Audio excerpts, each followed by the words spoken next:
Hola, bienvenidos a nuestro video tutorial realizado por el licenciado Oscar Correa con la finalidad, la intención fundamental de compartir y difundir ciertos conocimientos, una serie de experiencias bien importantes en torno a una serie de aspectos fundamentales como lo son el consenso, el conflicto,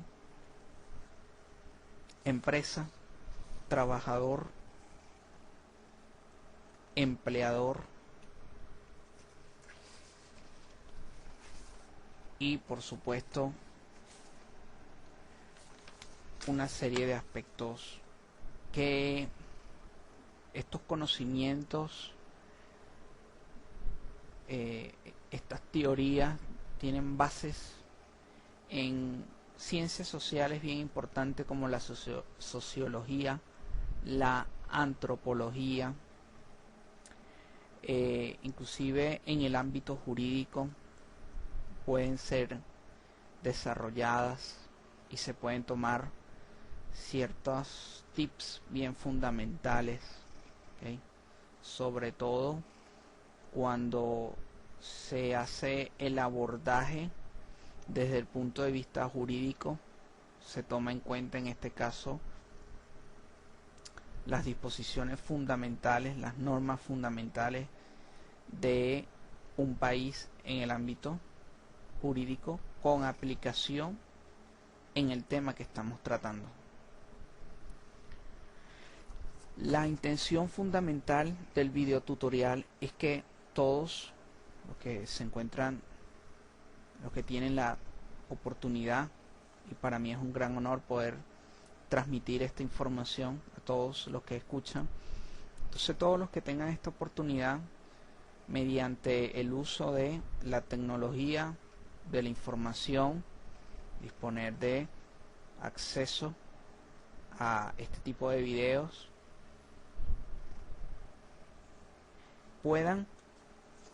podamos de alguna manera compartir experiencia, pero particularmente tengo bien claro, siempre tengo presente la importancia de tener esa visión, sobre todo todos los que nos encontramos estudiando, desarrollando actividades laborales, impartiendo conocimiento, generando microemprendimiento, que podamos tener una visión orientada a la contribución efectiva en todos los procesos que se dan en el ámbito social, en las escuelas, en las instituciones universitarias, en las empresas, en lo que son las organizaciones y, por qué no, en la participación social. Entonces, esa visión tiene que tener implícita la necesidad y el apoyo y el desarrollo de la productividad. Definitivamente, estos conceptos que acabo de mencionar, que se van a desarrollar en este video tutorial, tendrán un impacto, serán vinculados directamente al ámbito productivo y a la forma como podemos ir generando un crecimiento progresivo para que esos microemprendimientos y para que se desarrolle esa visión emprendedora con la aplicación de herramientas gerenciales inclusive. Para mí es un gran honor poder impartir esta información a todos los que se encuentran escuchando, y espero que en verdad podemos de alguna manera interactuar teniendo en claro la absorción, la internalización de estos conocimientos, pero tener presente que a nivel cognitivo tiene implícito esa motivación especial del desarrollo y del crecimiento tanto personal como organizacional, que definitivamente incide positivamente en los niveles de productividad. Vamos a comenzar con lo que es nuestro primer tema, denominado el consenso, el cual es un acuerdo entre dos o más personas en torno a un tema. La expresión de la falta del consenso es el disenso. Una decisión por consenso, no obstante, implica un consentimiento activo de cada uno, sino más bien una aceptación en el sentido de no negación. En este tipo de modalidades de decisión encontró su fundamento la democracia griega. También hay interpretaciones del vocablo que se refieren al consenso como formador de las sociedades, en oposición a los conflictualistas, quienes se encuentran en Hobbes la explicación más general de sus interpretaciones sobre la existencia de la sociedad. Es importante hacer énfasis en este momento, hacer una pausa en este momento para expresarle a todos los que se encuentran escuchando este video tutorial que parte de los conceptos, las definiciones que aquí se manejan son tomadas de esta, se hace énfasis o nos apoyamos en esta enciclopedia que crece cada día más, como es la denominada Wikipedia, desde la cual, bueno, se puede participar, se pueden editar nuevos temas y una gran comunidad de personas a nivel mundial se participa en este proceso continuo de generación del conocimiento.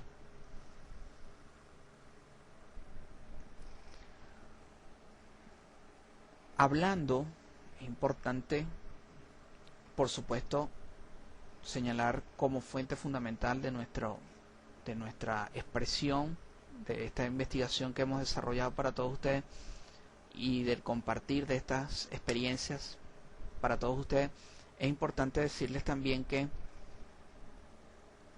por supuesto, tomamos muy en cuenta el aspecto jurídico, el aspecto normativo, ¿okay? Las normas fundamentales que tienen relación con los temas que estamos tratando, como eso para mencionar un poco lo que es nuestras fuentes y por supuesto todas aquellas experiencias de actualidad que puedan darles un enfoque particular del tema que estamos tratando, hablando de una naturaleza humana tendiente en mayor o menor medida a la igualdad de conjunto de creencias con distintos argumentos y elementos teóricos en cada caso.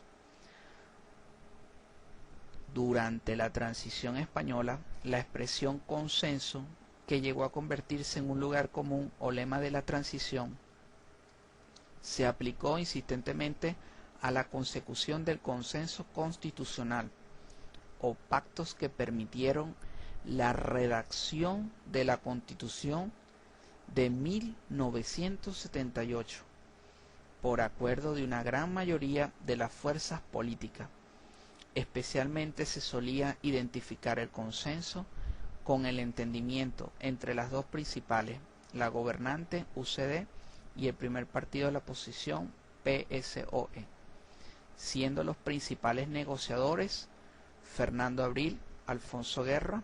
A veces incluso existía un recelo por parte de otras fuerzas políticas de que los asuntos venían previamente pactados, lo que alteraría el mismo sentido de la expresión, con lo que pasó a recibir en algunos ámbitos, sobre todo entre grupos minoritarios un significado negativo. Es decir, como se puede evidenciar en la lectura, el consenso se puede dar entre dos o más personas en un tema específico de interés común. Ahora, ¿cómo manejar el consenso? Es allí la clave. Una vez que se ha logrado, ¿cómo se debe llevar ese consenso? Para que algo que comience, que parte de la unión, pueda culminar desde el punto de vista de la visión externa de los observantes, pueda culminar positivamente. Ahora, es parte de la tarea de las personas que intervienen en este consenso lograr hacer entender la importancia que tiene para todos, de tal manera que eso no vaya en detrimento de una parte externa que lo pueda considerar negativo y que por supuesto se pueda originar algo que se ha denominado el conflicto. Tiene una interpretación sociológica moderna en Lévi-Strauss, al igual que literaria, que tiende a incorporarlo en el estructuralismo funcionalismo como establecimiento de la unidad consensuada. Son ejemplos positivamente funcionales los conflictos internos en grupos no relacionados íntimamente, que pueden constituir una amenaza a la integridad de la estructura, que no puede institucionalizarlo con asociaciones y coaliciones como vía del cambio social. Para Ralph Dahrendorf, el conflicto es un hecho social universal y necesario que se resuelve en el cambio social. Y en Karl Marx, una interpretación económica en la dialéctica de la superestructura como ideología, el poder de la clase dominante, medios de producción y lucha de clase. Es decir, cuando mencionamos a Ralph Dahrendorf, tenemos que entender que este le da un carácter al conflicto mucho más general, mucho más allá del ámbito de una sociedad en específico, al establecer que es algo universal, es decir, va mucho más allá del acontecer de una sociedad como tal, particular. Ahora, Karl Marx, cuando habla de la dialéctica de la superestructura como ideología, el poder de la clase dominante en medio de producción y luchas de clases sociales. Es decir, estamos hablando de que definitivamente el conflicto se puede establecer en la superestructura, ¿ok? Y ahora, dentro de esa superestructura está la clase dominante, puede, por supuesto, generarse interacciones entre la clase dominante, medio de producción y luchas y lo cual, por supuesto, tenemos claro que la clase dominante normalmente es la poseedora de los medios de producción, lo cual traerá inminentemente, por supuesto, diferentes conflictos entre las clases sociales.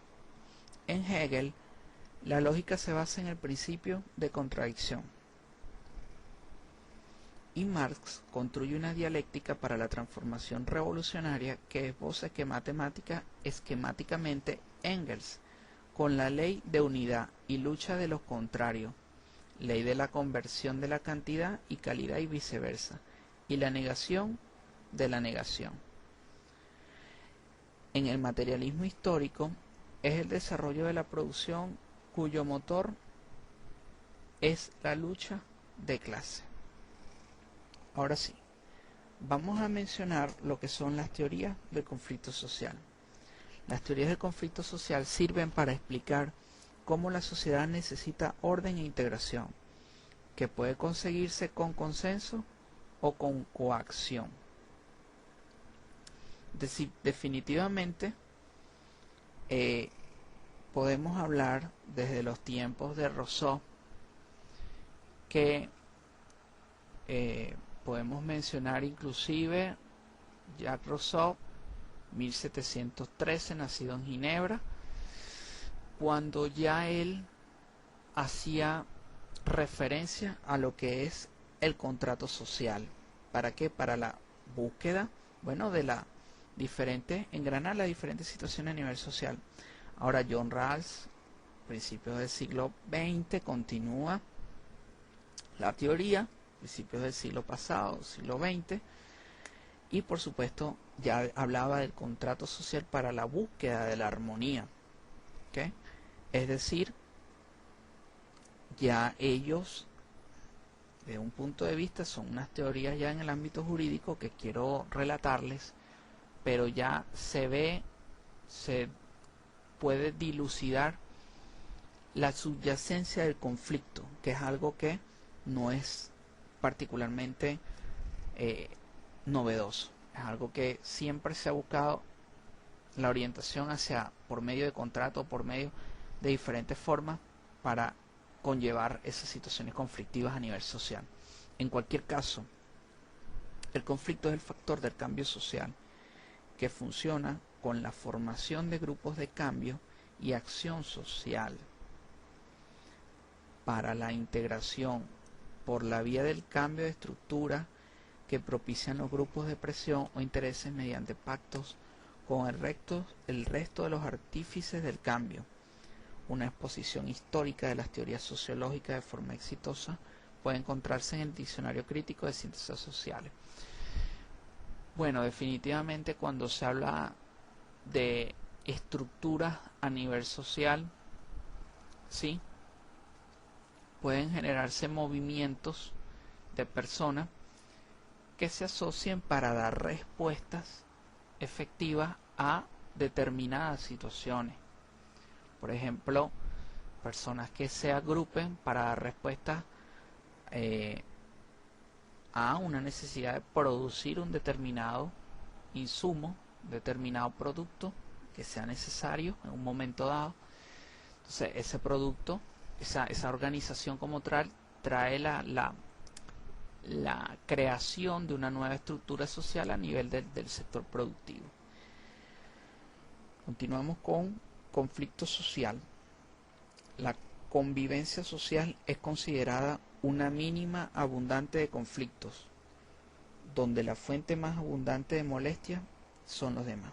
El conflicto social surge por la incompatibilidad de caracteres e intereses de las demás personas que interactúan, generando situaciones de hostilidad, reclamo, acusaciones, el acuerdo, el desacuerdo, el desencuentro, el encuentro, la igualdad, la desigualdad, las coincidencias y las diferencias. Es decir, fíjense, aquí podemos ya hacer un poquito mención de que, bueno, hay personas que son partidarios de que el conflicto trae cambio y que en algún momento es necesario una organización determinada en un ámbito social, un conflicto, porque eso puede traer una nueva reorganización que conlleve a una respuesta positiva en el caso de que se logren acuerdos, encuentros, coincidencias. Hay otras personas que dicen que desde el punto de vista personal el conflicto es negativo para ellos. Hay personas que dicen yo evito todo tipo de conflicto porque el conflicto no trae nada bueno. ¿Ves? Hay otras personas que dicen no, el conflicto es bueno porque eso nos va a permitir llegar a acuerdos. Hay otras personas que dicen a nivel personal no, el conflicto me lleva a desacuerdo y inclusive una ruptura de una relación X, una relación social, una relación laboral, una relación familiar. Ahora, definitivamente hay que lograr entender el conflicto en su justa dimensión para hacer perseverar y para hacer triunfar las posiciones que permitan un efectivo cumplimiento para las partes. La teoría ganar-ganar desde mi perspectiva es fundamental porque muchas veces se puede encontrar en el ámbito laboral, bueno, que cuando se intenta generar esos cambios a nivel estructurales, a nivel funcionales sobre todo, es evidente en el caso de aquellas personas, bueno, que manejan ciertos conocimientos a nivel tecnológico. Hoy en día, como todos saben, las innovaciones en el ámbito tecnológico son la pauta del día. Entonces, es posible que un trabajador, una persona dentro de una organización desee generar innovaciones, cambios en la tecnología, que eso por supuesto tenga ciertas incidencias a nivel de las funcionalidades.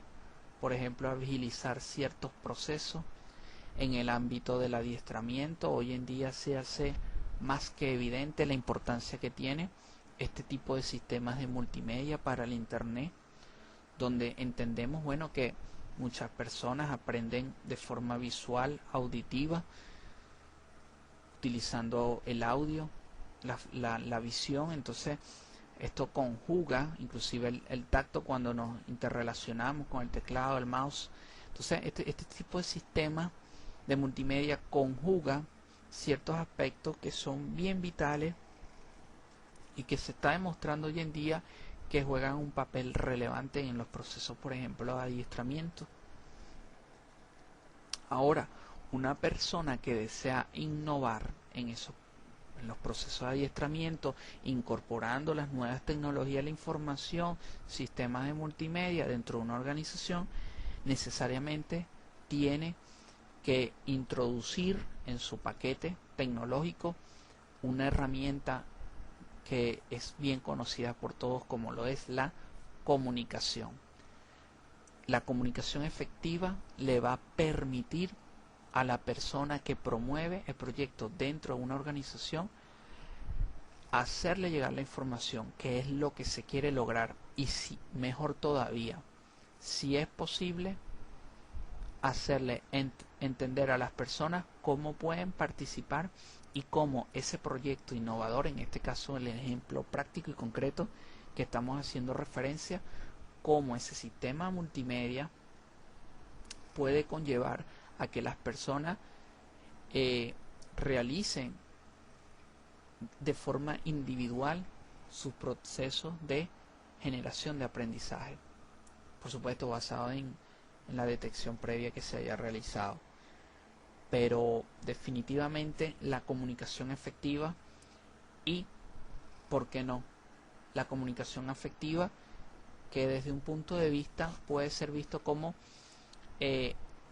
una mayor comprensión, tener una mayor comprensión de las personas, de las situaciones, para canalizarlas afectivamente.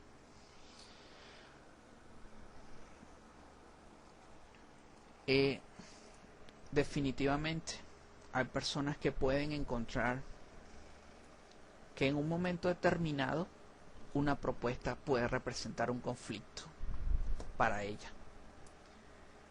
Es importante ser buenos comunicadores en esa parte y intentar de que ese proyecto esa situación que se está generando le permita también a esa persona que lo considera algo negativo avanzar. En la actualidad, desde el punto de vista moderno o actual, el tema de la dialéctica en contraposición al funcionalismo parece que se ha concretado en el análisis funcional o funcionalismo y la teoría del conflicto social, que junto con el interaccionismo simbólico son los tres enfoques básicos de la sociología de hoy en día. Bueno, definitivamente que desde un punto de vista de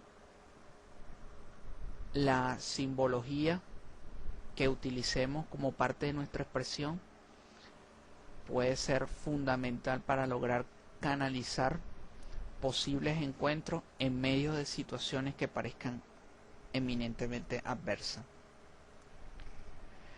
La cuestión queda en considerarlo como dinámica social hacia el consenso, una desigualdad estructural hacia una integración social en las interpretaciones de los autores normalmente identificados con una escuela. La explicación se entiende de diferentes maneras, si se refiere al sistema social en su conjunto totalizador o a la estructura social, que es el soporte teórico del sistema. Al mismo tiempo debemos situar el elenco de valores en un lugar designado y preciso, que es el sistema social. Definitivamente, desde el punto de vista antropológico, sí se puede abordar los valores. Estamos hablando de sociedad. Hay que recordar que desde un punto de vista jurídico la sociedad está compuesta por la familia. Todo se dice tradicionalmente que es la célula fundamental de la sociedad. Estamos hablando de padre, madre, hijo. Y pues bien, esa célula fundamental que es la familia, esa célula fundamental de la sociedad, definitivamente tiene que tener pesos de sustento, sustentaciones fundamentales. Esas sustentaciones fundamentales la vienen a dar los valores. Los valores que cada ser humano integrante de esa familia, cada persona, cada individuo integrante de esa familia es portador. Ahora, la pregunta viene en este momento, los que se encuentran escuchándome podrán decirme o podrán pensar qué influencia tienen los valores en el conflicto o cómo pueden influir los valores en el conflicto. Sí, yo eminentemente considero que sí tiene una influencia directa, porque los valores nos dan sustento de peso como persona, y definitivamente existen casos a nivel internacional de grandes empresarios que han logrado, a partir de situaciones muy humildes, comenzar a progresar y desarrollar emprendimientos a nivel mundial. Algunos de esos casos, de esos emprendedores, se dice, y su reputación ha sido, que han estado basados en actitudes tan importantes como lo es la confianza y la valoración a la palabra.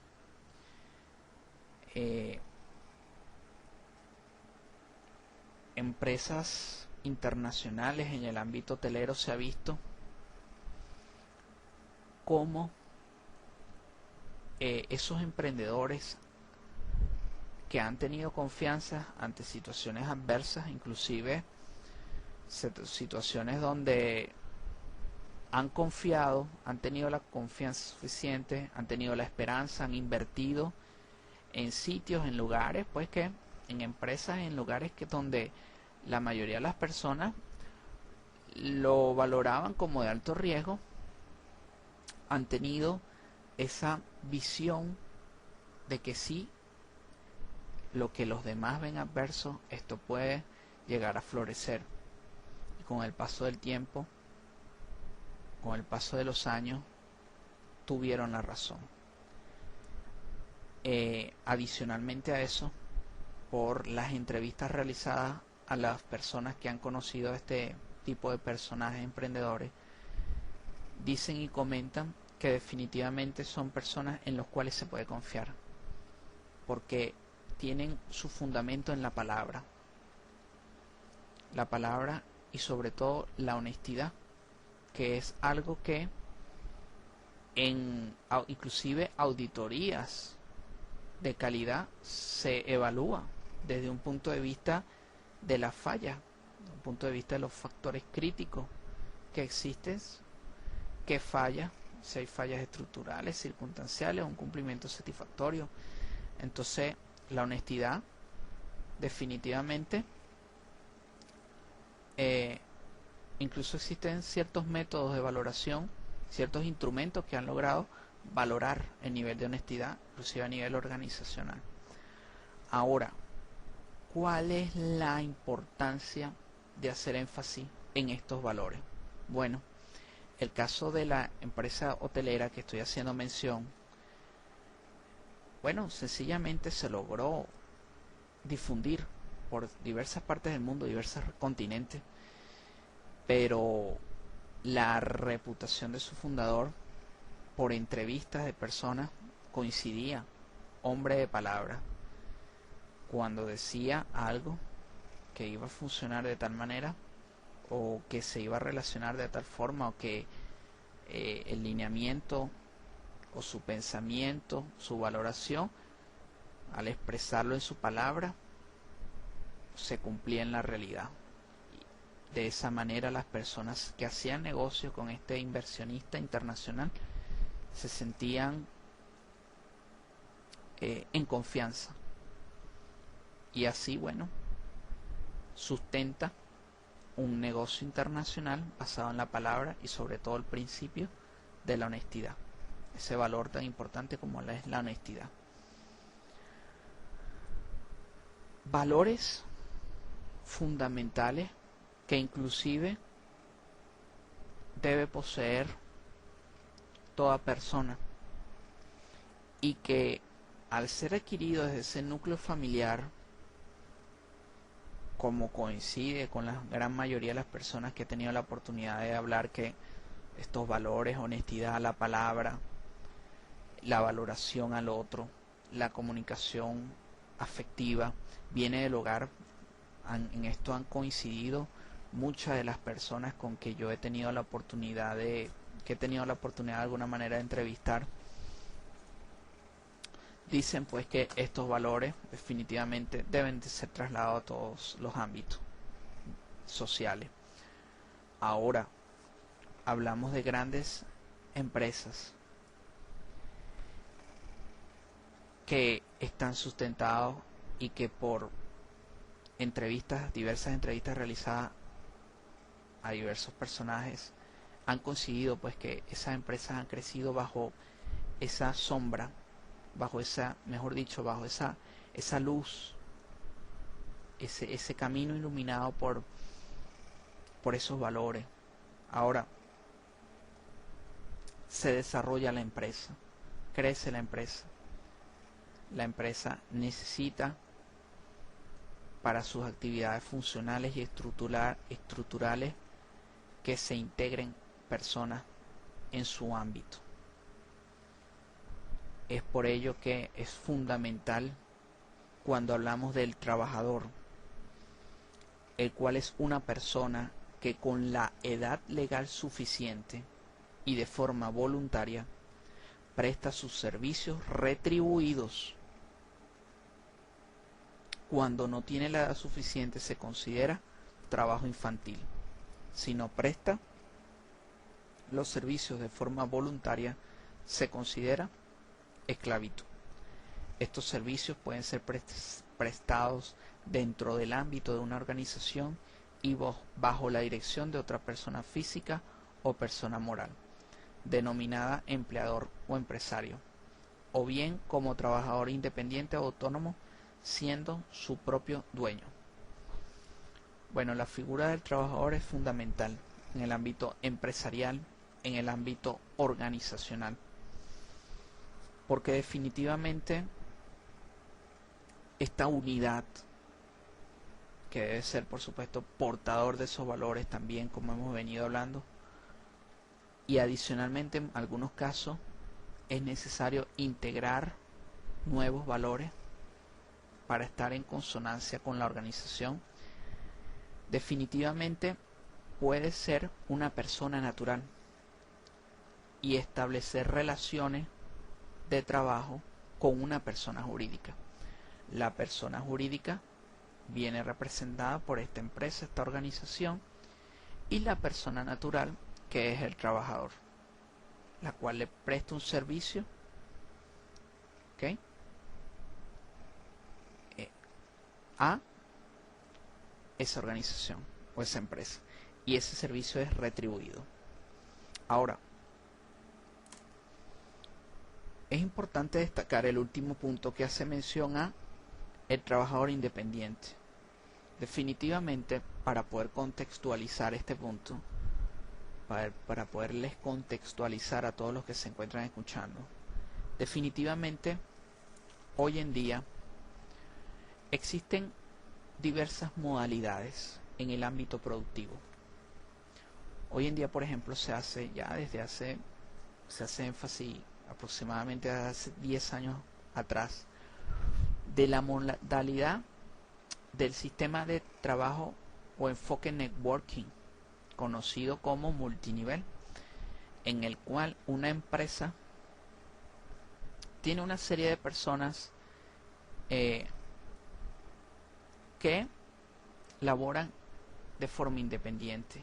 Quiero darles el caso particular de una empresa con sede en un país desarrollado, la cual tiene su fábrica en un país X, ¿okay?, una empresa productora de cierto producto terminado, tiene su sede en un país, en un continente X, y distribuye a nivel mundial sus productos. Resulta ser que esta empresa transnacional, ubicada en un continente X, distribuye a nivel internacional a todos sus centros de distribución y le permite a las personas alrededor del mundo inscribirse en su empresa como distribuidor independiente, lo cual le permite a su vez a la persona que se inscribe como distribuidor independiente revender dichos productos. Pues bien, quiero darles el caso concreto de una empresa de multinivel cuyos productos son distribuidos a nivel mundial a través de la figura del multinivel.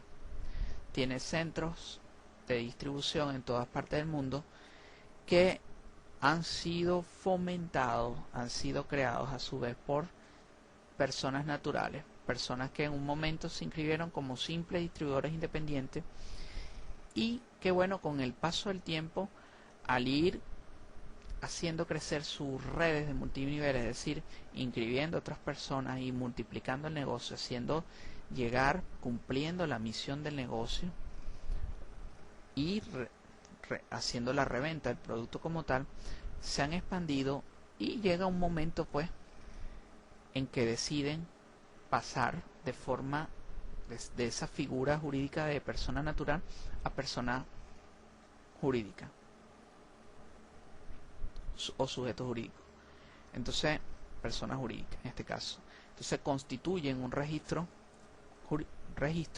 y a través de ese registro comienzan a desarrollar actividades comerciales bien particulares. En este caso, la distribución a todos aquellos distribuidores independientes. Fíjense que comienza la persona como un simple distribuidor independiente que se inscribe en la empresa, en la organización, y se inscribe mediante un contrato en el cual se especifica que él puede revender el producto y que adicionalmente de revender el producto, él como persona independiente, como persona natural, como distribuidor independiente, puede, por ejemplo, afiliar a otras personas. El proceso de la afiliación le permite inscribir a terceros al negocio y así obtener cierto porcentaje adicional por concepto de reventa de esas personas inscritas a la organización.